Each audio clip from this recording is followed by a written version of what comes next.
Hello friend, तो हम पढ़ रहे थे साइकेट्रिक नर्सिंग का टॉपिक। और साइकेट्रिक नर्सिंग टॉपिक में हम साइकोथेरेपी के बारे में पढ़ रहे थे। साइकोथेरेपी के 2 लेक्चर हम ऑलरेडी पढ़ चुके हैं। थर्ड लेक्चर हमारा रहता है और थर्ड लेक्चर में हम डिस्कस करेंगे आज। और साइकोथेरेपी का थर्ड लेक्चर जो रहता है उसमें हम कुछ थेरेपी के पार्ट रहते थे। और नेक्स्ट जो हमारा पार्ट है वो है aversion therapy. Next is aversion therapy.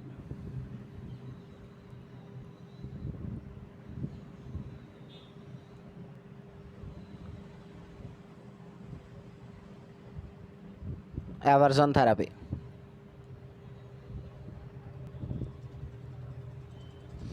Aversion therapy कहाँ कहाँ मिली जाती है एवर्जन थेरेपी। तो एवर्जन थेरेपी आपको पूछा जा सकता है कि कहाँ कहाँ इंडिकेटेड है। इंडिकेशन पूछे जा सकते हैं आपको एवर्जन थेरेपी के। इंडिकेशन क्या क्या है, तो इंडिकेशन बताने आपने कि कोई अल्कोहलिज्म वाला पेशेंट है, जो पेशेंट क्या कर रहा है, अल्कोहल ले रहा है, उस पेशेंट में एवर्जन थेरेपी कहाँ मिली जा सकती है।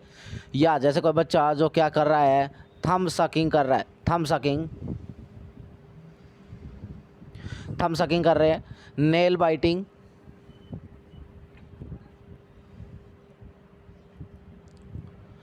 बाइटिंग। इसके अलावा जैसे लॉन्ग टाइम ब्रेस्ट फीडिंग है ना। कोई बच्चा जो है वो अभी उसको ब्रेस्ट फीडिंग छोड़ देना चाहिए था पर वो नहीं छोड़ रहा है, लंबे समय से क्या करे जा रहा है, ब्रेस्ट फीडिंग किया जा रहा है और उसको आपने ब्रेस्ट फीडिंग छुड़वाना है।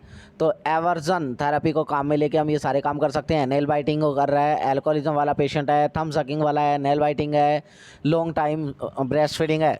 इन सभी पेशेंट में आप क्या कर सकते हो, इन सभी पेशेंट में क्या किया जा सकता है, एवर्जन थेरेपी के थ्रू चेंज किया जा सकता है। यानी कि आप ये कह सकते हो कि किसी भी पर्सन के प्लीजेंट बिहेवियर को एप्लीजेंट बिहेवियर में कन्वर्ट किया जा सकता है। किसके थ्रू, एवर्जन थेरेपी के थ्रू। यानी कि किसी का जो प्लीजेंट बिहेवियर होता है, प्लीजेंट का मतलब जिसमें उसको आनंद आ रहा है ना, प्लीजेंट को किसमें बदलना, अनप्लीजेंट के अंदर बदलना, किसका काम है, एवर्जन थेरेपी के द्वारा किया जाएगा, है ना। तो क्या कर सकते हो आप कि किसी पर्सन का जो प्लीजेंट इफेक्ट है उसको क्या किया जाए, कोई भी बिहेवियर मॉडिफिकेशन या कोई मेडिसिन दे के क्या कर दिया जाए, अनप्लीजेंट में बदल दिया जाए। उसको क्या कहते हैं, एवर्जन थेरेपी। जैसे कोई पेशेंट है, तो ये जो अल्कोहल वाला पेशेंट है, अल्कोहल वाले पेशेंट में आप क्या कर रहे हो, जैसे उस पेशेंट को क्या दिया जा रहा है, डाइसल्फिराम दे रहे हो। क्या दे रहे हो, डाइसल्फिराम। अब आपने क्या किया, इसको जब डाइसल्फिराम दिया तो डाइसल्फिराम जो है वो कैसी थेरेपी, एक तरीके का एवर्जन थेरेपी का एग्जांपल है ना। अल्कोहलिक वाले पेशेंट को आप डाइसल्फिराम दे रहे हो, डाइसल्फिराम देने से उसमें नोजिया वोमिटिंग होगा, वीकनेस फील होगी, है ना। तो पेशेंट को जो बार बार ऐसा होगा तो वो जो है वो शराब पीना छोड़ देगा ऐसा। तो वो क्या है, एक तरीके का एवर्जन थेरेपी। या जैसे बच्चा है जो थम सकिंग कर रहा है ना, थम सकिंग करता है, या बच्चा क्या कर रहा है, थम सकिंग कर रहा है तो उसके थंब के ऊपर कोई बीटर टेस्ट वाली चीज़ लगा दो आप। या बच्चा लंबे समय से ब्रेस्ट फीडिंग कर रहा है तो उस पर भी कोई बीटर चीज़ लगा सकते हो ऐसा। तो सारे के सारी चीज़ काम में ले सकते हो आप, और ऐसे करके प्लीजेंट बिहेवियर को अनप्लीजेंट में चेंज किया जा सकता है। इसको आप क्या बोलोगे, एवर्जन थेरेपी। नेक्स्ट एक होता है पॉजिटिव एंड नेगेटिव री इन्फोर्समेंट थेरेपी। नेक्स्ट थेरेपी है पॉजिटिव एंड नेगेटिव री enforcement therapy.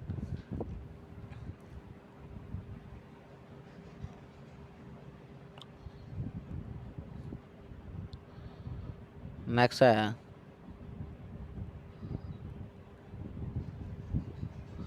Positive and negative री इन्फोर्समेंट थेरेपी।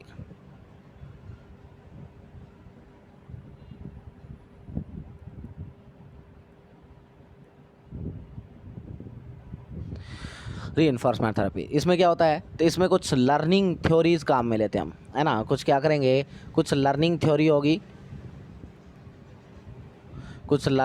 होगी, जिनको आप क्या करोगे, इसमें यूज़ करोगे। और लर्निंग थ्योरी को यूज़ में लेते हुए आप क्या करोगे, पर्सन जो है बिहेवियर चेंज किया जाएगा। जैसे इसके अंदर कुछ अलग अलग तरीके के बिहेवियर जो है थेरेपी जाती है। जैसे आप जो है क्लासिकल कंडीशनर थ्योरी है, तो वो भी एक तरीके की पॉजिटिव नेगेटिव री इन्फोर्समेंट थ्योरी का एग्जांपल है। जैसे एक थ्योरी आती है, थ्योरी का नाम है क्लासिकल कंडीशनल थ्योरी।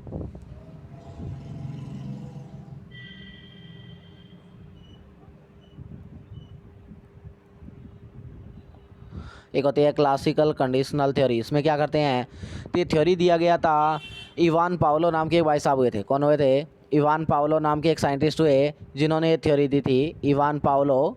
उन्होंने क्या किया था, उन्होंने एक डॉग के ऊपर एग्जाम्पल किया। ये क्या करते, इन्होंने कुत्ता रखा और कुत्ते को क्या करते, ये बैल बजाते, बैल बजाते, कुत्ता जैसे आता ये क्या करते, उसको रोटी दे देते।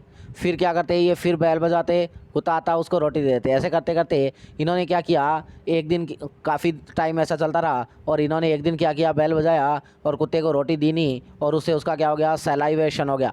और ये इंडिकेट किया कि ये किस पे डिपेंड थी थ्योरी। इस थ्योरी को हमने बोला क्लासिकल कंडीशनल थ्योरी, और ये किसका एग्जाम्पल है, पॉजिटिव और नेगेटिव रीइंफोर्समेंट थ्योरी का। या आप कह सकते हो एक थ्योरी होती है इनसाइट थ्योरी होती है, एक इनसाइट नाम की थ्योरी होती है, इनसाइट थ्योरी है ना। एक होता है इनसाइट थ्योरी। पॉजिटिव और नेगेटिव रीइंफोर्समेंट थेरेपी की बात कर रहे हैं हम, और उसमें एक थेरेपी आपकी इनसाइट थ्योरी, इनसाइट थ्योरी। इसमें हम क्या करते हैं, तो ये जो इनसाइट थ्योरी है इसमें क्या किया जाता है, तो ये जो है एक चिंपैंजी था, चिंपैंजी, उसके ऊपर ये क्या की गई थी, चिंपैंजी के ऊपर। किस पे की गई थी, एक चिंपैंजी पे की गई थी, चिंपैंजी पे है ना, चिंपैंजी पे की गई थी। और इसको करने वाले जो साइंटिस्ट थे उनका नाम था, इनसाइट थ्योरी जो है वो किसने की थी, कोलर ने की। एक चिंपैंजी के ऊपर इन्होंने क्या किया था, प्रयोग किया था। इसके अलावा एक जो है वो है ऑपरेशनल कंडीशनल थ्योरी। एक है ऑपरेशनल या ओपीरेंट कंडीशनल थ्योरी भी आप उसको बोलते हो, ओपीरेंट कंडीशनल थ्योरी, कंडीशनल थ्योरी। और ये जो थ्योरी है ये किसने की थी, ये एक स्किनर नाम के एक साइंटिस्ट हुए थे, उन्होंने की, है ना। और उन्होंने एक चूहे के ऊपर प्रयोग किया इसमें, और उन्होंने कहा कि जैसे आप क्या करते हो, किसी को जो है एक चूहे के ऊपर इन्होंने प्रयोग किया था, स्किनर, या आप कह सकते हो बीएफ स्किनर ने जो है ये क्या दी थी, थ्योरी दी थी, है ना।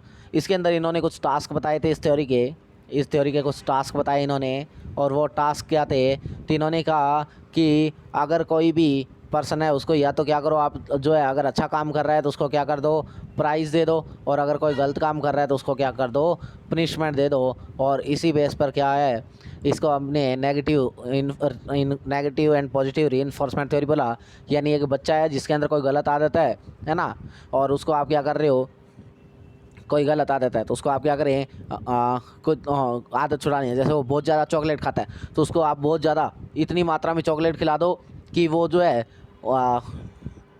उसको आप ऑफ़र करो कि मैं तुम्हें ना इतनी सारी चॉकलेट दूंगा पर तुम्हें सारी खानी पड़ेगी, फिर तुम्हें और चॉकलेट मिलेगी। ऐसा जो है तो है आप काम में ले सकते हो। या जो है तो उसकी वजह से क्या होगा, जैसे बच्चे को आपने काफ़ी सारी चॉकलेट खिला दो तो बच्चा बाद में जो है चॉकलेट खाना बंद कर देगा, है ना।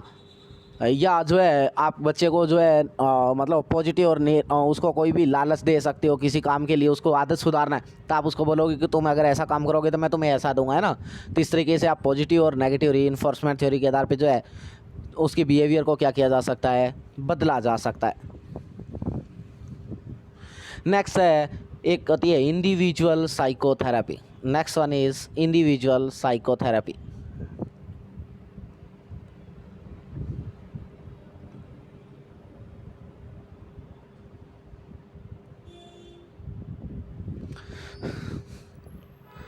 नेक्स्ट है इंडिविजुअल साइकोथेरेपी।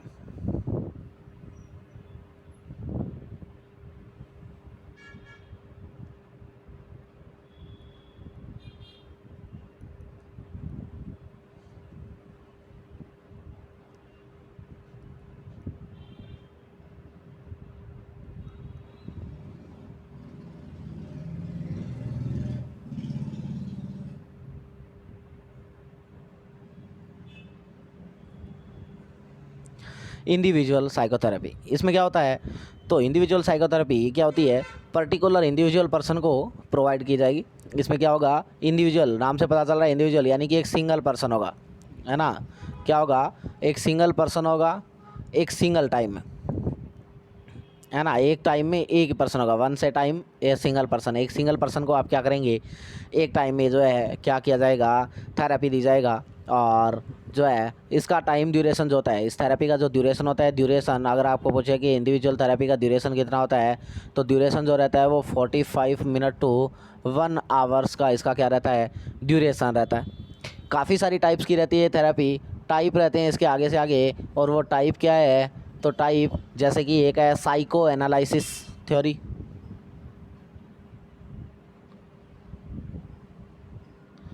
एक होती है साइको एनालिसिस थेरेपी। इसके अलावा एक होता है हिप्नोटिक थेरेपी, एक होती है हिप्नोटिक थेरेपी, एक होती है हिप्नोटिक थेरेपी। इसके अलावा एक होता है एब्रिएक्शन थेरेपी, है ना। इस तरीके से अलग अलग थेरेपी काम लेते हैं हम, इंडिविजुअल थेरेपी के टाइप रहते हैं आगे। एक है हिप्नोटिक थेरेपी, एक है एब्रिएक्शन थेरेपी, है ना, एक है साइको एनालिसिस थेरेपी, है ना, एब्रिएक्शन थेरेपी। ये टाइप रहते हैं किसके, हमारी जो इंडिविजुअल साइकोथेरेपी है उसके कुछ टाइप है, साइको एनालिसिस, है ना, साइको एनालिसिस थेरेपी। इसके अलावा हिप्नोटिक थेरेपी और एब्रिएक्शन थेरेपी। फर्स्ट वन हम बात करते हैं किसके बारे में, साइको एनालिसिस के बारे में। फर्स्ट हम डिस्कस करते हैं psycho analysis.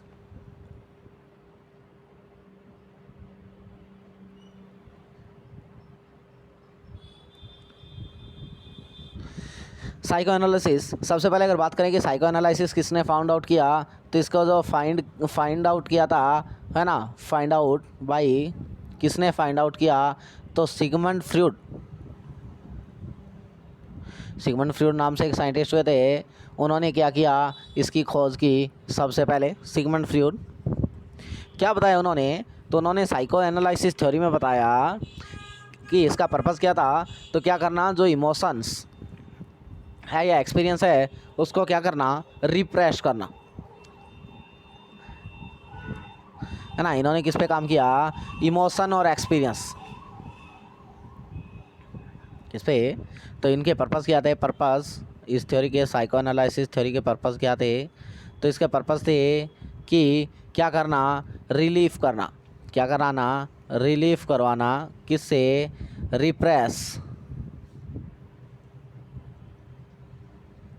Repress emotion and experience, repress emotion और एक्सपीरियंस से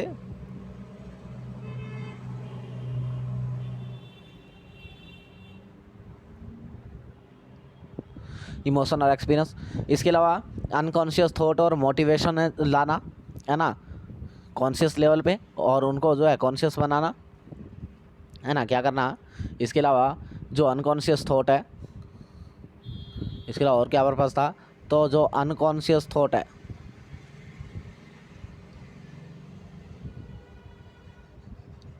अनकॉन्शियस थॉट है, इसके अलावा मोटिवेशन है, अनकॉन्शियस थॉट और मोटिवेशन है,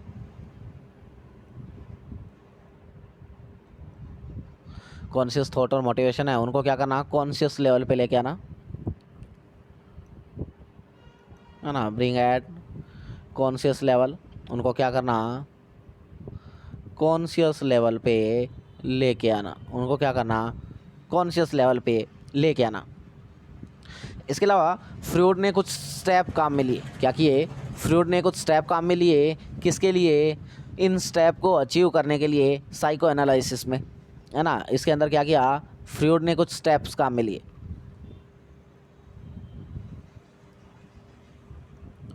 यूज सम स्टेप, कुछ स्टेप काम में लिए to achieve psychoanalysis. Psychoanalysis को अचीव करने के लिए कुछ स्टेप काम में लिए, किसने, फ्रूड ने। और उन स्टेप के बारे में हम डिस्कस करें वन बाय वन, तो देखते हैं क्या क्या हुआ। तो क्या क्या स्टेप थे, तो सबसे पहले हम बात करते हैं कि सबसे पहले क्या किया गया कि उन्होंने कहा स्टेप फर्स्ट कि पेशेंट को क्या करना है, हमने अलाउ करना है कि वो खुलकर बात करे, जो उसके माइंड में आ रहा है वो बोले, और वो क्या किया जाए, थेरेपिस्ट के द्वारा रिकॉर्ड किया जाए। क्या आपने सबसे, उन्होंने कहा कि सबसे पहले तो आपने क्या करना है, पेशेंट जो है, फर्स्ट स्टेप में पेशेंट को बोलना है कि तुम्हारे जो मन में आता है वो बोलो, बिना किसी हिचकिचाहट के बोलो, तुम्हें किसी चीज़ से कोई डर नहीं है, है ना। और जो पेशेंट के माइंड में है वो बोलेगा, और वो आपने क्या करना है, रिकॉर्ड कर लेना है। वो आपने क्या कर लेना है, रिकॉर्ड कर लेना है। ये हमारा क्या था, स्टेप फर्स्ट था, और इसको उन्होंने नाम दिया कैथेरिक्स। इसको उन्होंने क्या नाम दिया, कैथेरिक्स। तो सबसे पहले अगर हम बात करते हैं स्टेप्स की, वन बाय वन स्टेप देखते हैं। तो फर्स्ट स्टेप क्या था, step first,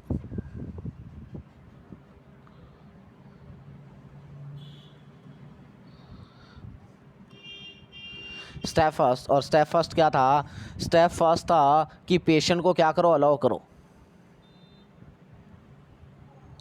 patient allow to talk freely. Patient को बोलो कि फ्रीली बात करो जो तुम्हारे माइंड में आ रहा है ना, विच कम्स इन माइंड।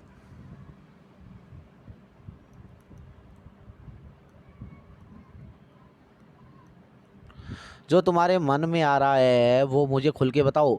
और क्या किया जाए, दैट्स रिकॉर्डेड। और इसको क्या करना है, रिकॉर्ड किया जाए थेरापिस्ट के द्वारा।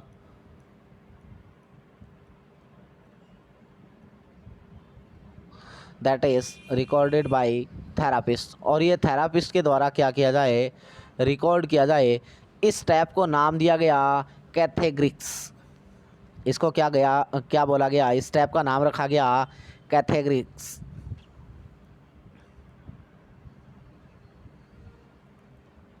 इस टाइप का नाम क्या था, कैथेग्रिक्स।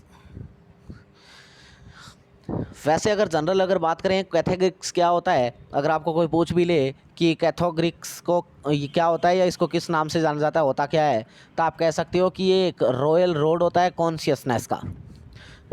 क्या क्या होता है कैथेग्रिक्स, तो आप कहेंगे कि रॉयल रोड ऑफ कॉन्शियसनेस,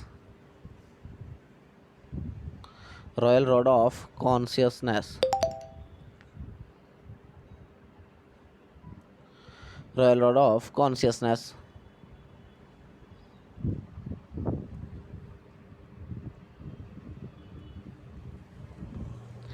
इसके अलावा फिर उसके बाद क्या आया, दूसरा स्टेप आया। और दूसरे स्टेप की अगर बात करें, स्टेप सेकंड, और सेकंड स्टेप क्या रहा, सेकंड स्टेप, और स्टेप सेकंड में क्या बताया गया, तो सेकंड स्टेप की अगर बात करें, स्टेप सेकंड, स्टेप सेकंड, और स्टेप सेकंड में क्या हुआ, ड्रीम एनालिसिस। क्या करो, ड्रीम एनालिसिस। उसका जो ड्रीम है उसका क्या किया जाए, एनालाइज। स्टेप थर्ड, उसके बाद थर्ड स्टेप की बात आई, और थर्ड स्टेप में हमें क्या करना है, तो थर्ड स्टेप में reassurance to the patient. Patient को आपने क्या कराना है, रीअश्योर कराना है, ज़्यादा से ज़्यादा क्या करनी है, उससे इंफॉर्मेशन लेनी है, रीअश्योरेंस देना है पेशेंट को, उसको विश्वास दिलाना है ना, रीअश्योरेंस करना है, और उससे ज़्यादा इन्फॉर्मेशन आपने क्या करनी है, कलेक्ट करनी है। और फिर जो है क्या आएगा, फोर्थ स्टेप। और फोर्थ स्टेप में आप क्या करोगे, पेशेंट को क्या करना है, आपने सारी की सारी, पेशेंट ने आपको क्या कर दिया है, सारी की सारी जो पर्सनल जो है और सीक्रेट इन्फॉर्मेशन है वो क्या कर दी जाएगी, पेशेंट के द्वारा बता दी जाएगी। और उसको आपने क्या करना है, सीक्रेट रखना है, उसको किसी को बताना नहीं है ना, जिसको हम बोलते हैं ट्रांसपेरेंसी। और आपको पूछा जा सकता है कि कौन सी स्टेप के अंदर पेशेंट क्या करेगा, सारी की सारी इन्फॉर्मेशन और अपने सीक्रेट्स जो है वो पर्सन थेरापिस्ट को बताएगा, उसको आप क्या बोलोगे, तो स्टेप को हम बोलते हैं ट्रांसपेरेंसी, है ना। तो यहाँ क्या कर देगा, patient provide all personal and secret, all personal and secret information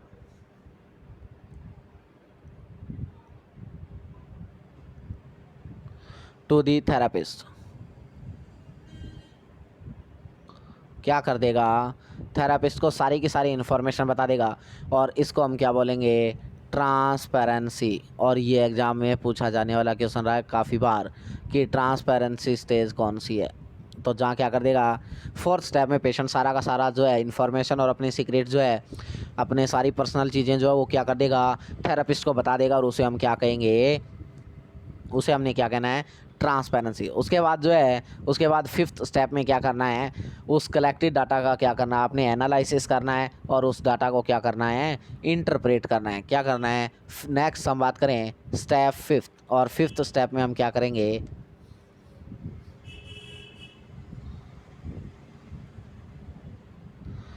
fifth step, और 5th स्टेप में हमने क्या करना है, तो 5th स्टेप में आप क्या करोगे, analysis and interpretation.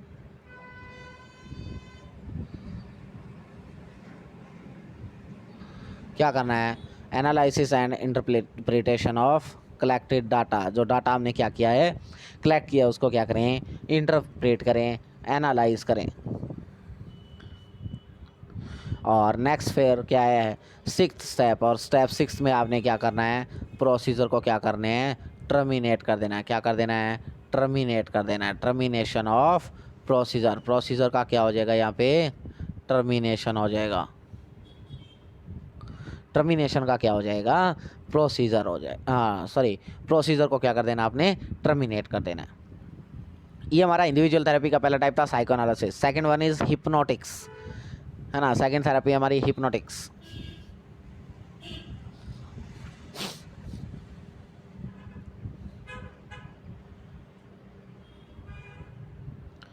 Next therapy, और नेक्स्ट थेरेपी है hypnotic, hypnotics. Second therapy is hypnotics. इसमें क्या होगा, हिप्नोटिक्स, हिप्नोटिक में बात करें तो हिप्नोटिक्स में क्या होगा, यानी कि सबसे पहले अगर बात करें तो हिप्नोटिक वर्ड का मतलब क्या है, तो हिप्नोटिक वर्ड जो है ये हिप्नोस से आया। कहाँ से आया, हिप्नोस से आया। कहाँ से आया, हिप्नोस वर्ड से आया। और इस हिप्नोस वर्ड का मतलब है स्लीप। इस हिप्नोस वर्ड का मतलब क्या है, स्लीप, या आप कह सकते हो transdermal sleep.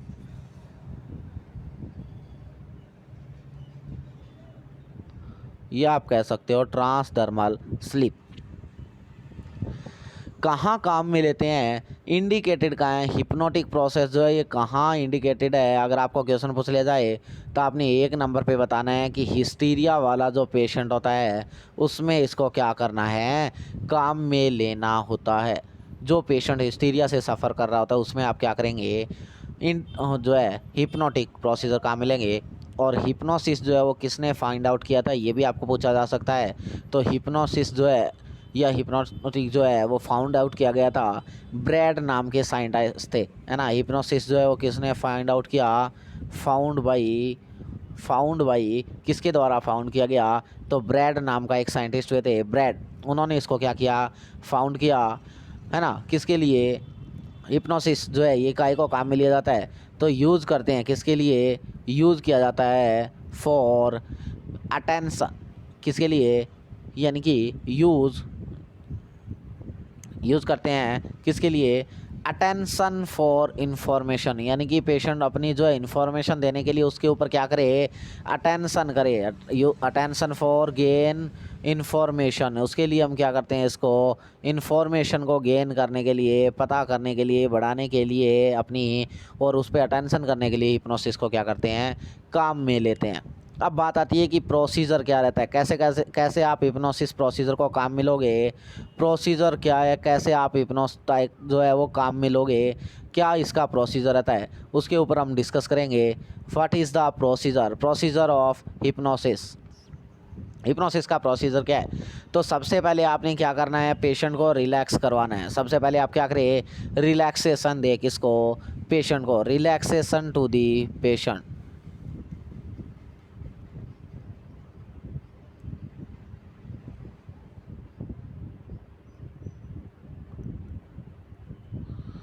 Relaxation to the patient, patient को आपने क्या कराना है, रिलैक्स कराना है। जब पेशेंट ने क्या कर लिया, रिलैक्स कर लिया है, तो उसके बाद आपने क्या करना है, instruct to patient focus on a particular object. आपने क्या करना है, इंस्ट्रक्ट करना है पेशेंट को कि वो क्या करे, एक पर्टिकुलर ऑब्जेक्ट के ऊपर क्या करे, फोकस करे, उस पर अपनी अटेंशन को बढ़ाए और वो क्या करे, उसे मतलब अपने जो है वो क्या करेगा, उसकी एंजाइटी को कम करने का जो है, उसको अनकॉन्शियस लेवल पर जो एंजाइटी होती है उसको कम कराएगा और उसको क्या करेगा, कॉन्शियस लेवल में एंजाइटी को डिक्रीज कराएगा। तो आपने क्या करना है, सबसे पहले पेशेंट को रिलैक्स करें। रिलैक्स करने के बाद आपने क्या करना है, पेशेंट को इंस्ट्रक्ट करना है। क्या करना है, इंस्ट्रक्ट करना है। आपने इंस्ट्रक्ट करना है किसको, पेशेंट को। क्या बोलोगे, इंस्ट्रक्ट टू द पेशेंट। क्या करना है उसने, फोकस करना है। क्या करना है, फोकस करना है किस पे, एक पर्टिकुलर ऑब्जेक्ट पे। क्या करे, फोकस ए पर्टिकुलर ऑब्जेक्ट। क्या करे, एक पर्टिकुलर ऑब्जेक्ट पे फोकस करे और क्या करे, इंक्रीज करे अटेंशन को, है ना, और इंक्रीज करे अटेंशन, टेंशन को क्या करे, इंक्रीज करे। और उसके बाद क्या किए जाएंगे, उसको डिफरेंट टाइप ऑफ सजेशन और एडवाइस दी जाएगी पेशेंट को एडजस्टमेंट करने के लिए और कोप करने के लिए स्ट्रेस के लिए। उसके बाद क्या करना है आपने, उसको क्या करना है, डिफरेंट डिफरेंट टाइप की सजेशन देनी है।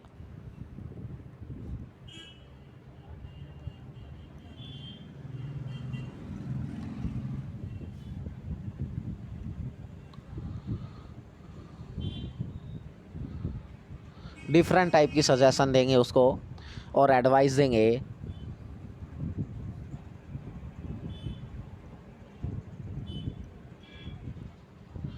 है ना, किसके लिए, एडजस्टमेंट के लिए। Given for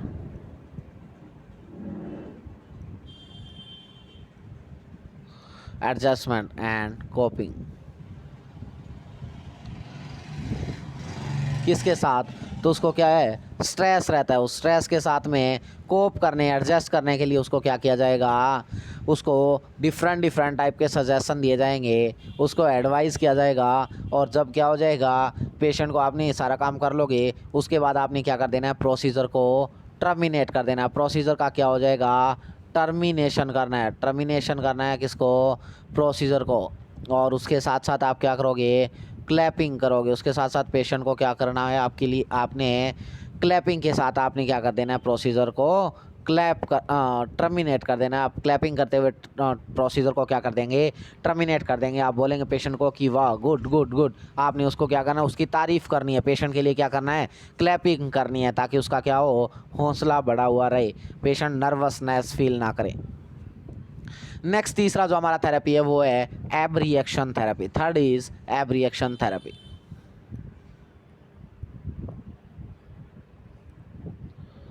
third one is एब रिएक्शन थेरेपी।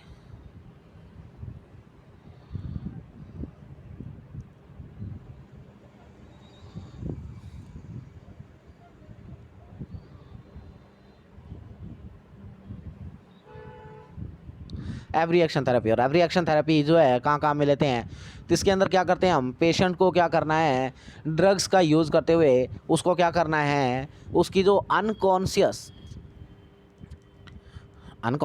इंटरनल एंजाइटी जो उसको किसके अंदर लेके आना होता है, कॉन्शियस लेवल के अंदर लेके आना होता है। उसको क्या करेंगे, जो है ड्रग को काम में लेते हुए उसके अनकॉन्शियस इंटरनल एंजाइटी जो होती है उसको किस पे लाना होता है आपने, कॉन्शियस लेवल पे। तो क्या करते हैं इसके अंदर, तो ड्रग काम में ली जाती है। क्या काम में लेते हैं, तो एब रिएक्शन थेरेपी, तो यहाँ क्या करते हैं, ड्रग आर यूज़, क्या करते हैं, ड्रग यूज़ करते हैं to bring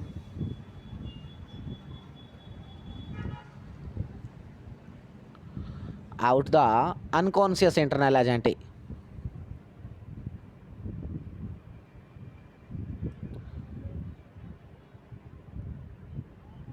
Internal anxiety into conscious level.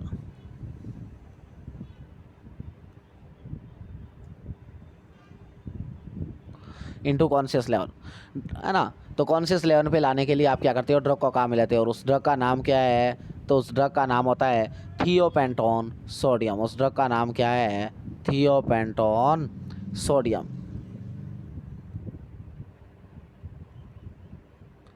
Thiopentone sodium नाम का क्या करेंगे, ड्रग काम में लिया जाएगा। कहाँ काम में लेते हैं इस थेरेपी को, एवरी एक्शन थेरेपी कहाँ काम में ली जाती है, इंडिकेटेड कहाँ है। तो अगर इंडिकेशन की बात करें तो इंडिकेशन होती है PTSD के पेशेंट में, पोस्ट ट्रॉमेटिक स्ट्रेस डिसऑर्डर वाले जो पेशेंट होते हैं, है ना। पोस्ट ट्रॉमेटिक यानी कि पेशेंट होता क्या है इसमें, PTSD में तो पेशेंट को क्या होते हैं, फ्लैशबैक आते रहते हैं, है ना। पीछे कोई इंजरी हुई है, उसको प्रीवियस कोई जो है एक्सीडेंट वगैरह हुआ तो उसके बार बार उसको क्या होते रहते हैं, एपिसोड आते रहते हैं, है ना। तो ये सारे के सारे क्या थे, हमारे थेरेपी थी, साइकोथेरेपी थी। कुछ एडवांटेज रहते हैं हमारी जो इंडिविजुअल साइकोथेरेपी है, इसके एडवांटेज रहते हैं कुछ, थोड़ा सा इसके बारे में बात करें। एडवांटेज क्या है, एडवांटेज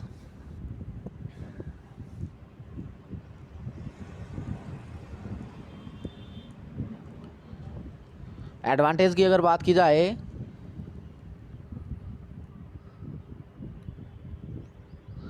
अगर एडवांटेज की बात करें तो एडवांटेज क्या क्या हो सकते हैं। तो एडवांटेज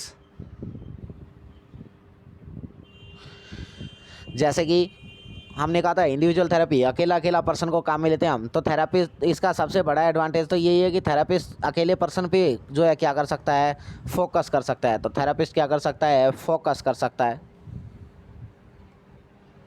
किस पे, ईच पर्सन पे या ईच पेशेंट के ऊपर क्या किया जा सकता है, फोकस किया जा सकता है। इसके साथ साथ पेशेंट को अपनी सीक्रेट बताने में जो है हो सकता है ज़्यादा प्रॉब्लम ना हो, तो पेशेंट क्या कर सकता है, अपने सीक्रेट जो है आसानी से बता सकता है ना। सीक्रेट क्या कर सकता है, शेयर कर सकता है। इसके अलावा पर्सन की प्राइवेसी भी मेंटेन रह जाती है, प्राइवेसी भी नहीं बिगड़ती उसकी, है ना, प्राइवेसी भी रह जाएगी। इसके अलावा इफ़ेक्टिवली भी होती है ये, क्योंकि पर्टिकुलर पर्सन पे अपन फोकस कर रहे हैं तो वो जो है वो इफ़ेक्टिव भी ज़्यादा होगी। तो मोस्ट इफ़ेक्टिव होती है ये, इफ़ेक्टिव ज़्यादा होती है ना। और इसके अलावा पेशेंट के लिए भी क्या रहती है, ये कॉन्फिडेंशियल होती है। पेशेंट के लिए भी क्या होती है, पेशेंट के लिए भी क्या रहती है, कॉन्फिडेंशियल। उसकी इन्फॉर्मेशन जो है वो क्या रहेगी, कॉन्फिडेंशियल रहेगी। पेशेंट इंफॉर्मेशन इज़ कॉन्फिडेंशियल, यानी कि वो भी कहीं जो है लीक होने का उसको डर नहीं रहता। ये सारे के सारे क्या रहते हैं, फ़ायदे रहते हैं किसके, इंडिविजुअल थेरेपी। प्रत्येक पेशेंट पे फोकस किया जा सकता है ना। इसके साथ साथ जो है उसकी जो है वो अपने सीक्रेट अच्छे से शेयर कर सकता है, प्राइवेसी मेंटेन रह जाएगी, मोस्ट इफ़ेक्टिव होती है, और पेशेंट की इन्फॉर्मेशन भी क्या रह जाती है, कॉन्फिडेंशियल रह जाती है। पर इसका एक नुकसान है, और नुकसान क्या है, तो ये क्या है, थोड़ी टाइम कंज्यूमिंग होती है। क्या होती है, टाइम कंज्यूमिंग होती है। डिसएडवांटेज क्या है इसका, डिसएडवांटेज है कि ये क्या होती है, टाइम कंज्यूमिंग होती है ना। ये सारे के सारे इसके क्या है, एडवांटेज है।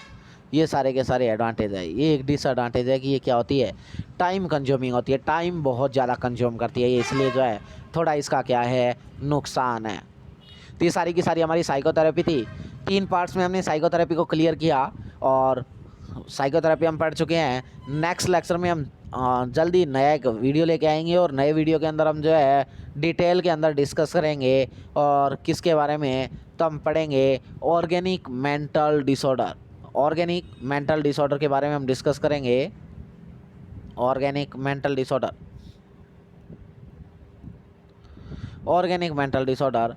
और ऑर्गेनिक मेंटल डिसऑर्डर जो है इसमें हम 2 चीज़ें पढ़ेंगे, एक हम पढ़ेंगे डेलीरियम और दूसरा हम पढ़ेंगे डिमेंशिया। क्या होता है डेलीरियम और क्या होता है डिमेंशिया, डेलीरियम एंड डिमेंशिया, दोनों की दोनों चीज़ों को हम जल्दी पढ़ेंगे। सो तब तक के लिए thank you so much. Video अगर पसंद आ रहा हो तो लाइक करना, शेयर करना और सब्सक्राइब करना ना भूलें। चैनल को ज़्यादा से ज़्यादा हो सके उतना सब्सक्राइब करें। Thank you so much. Next नया वीडियो हम पढ़ेंगे ऑर्गेनिक मेंटल डिसऑर्डर।